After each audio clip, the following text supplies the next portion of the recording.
નમસ્કાર મિત્રો, સ્વાગત છે તમારું આપણી યુટ્યુબ ચેનલ ઉપર।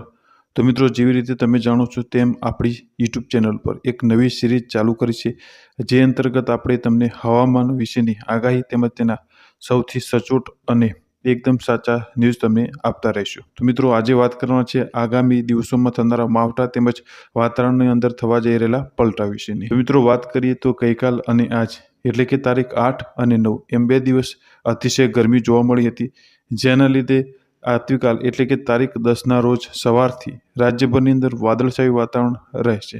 તેમજ મિત્રો, આ વાદળછાયું વાતાવરણ છે તે 10 તારીખ અને 11 તારીખ બપોર સુધી રહેવાની શક્યતાઓ છે।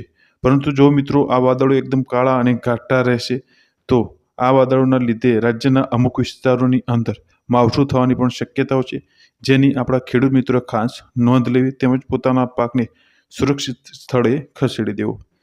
તેમજ મિત્રો, વાત કરીએ ત્યારબાદ તો તારીખ 12થી લઈ અને ફરીથી 13-14 તારીખ સુધીમાં વાતાવરણ ફરીથી ગરમીભર્યું રહેશે અને રાજ્યમાં હીટવેવની અસર દેખાશે। તેમજ 13થી લઈ અને 16 તારીખ વચ્ચે ગુજરાતના સૌરાષ્ટ્ર, કચ્છ અને ઉત્તર ગુજરાતમાં હળવા માવઠા થવાની શક્યતાઓ રહેશે।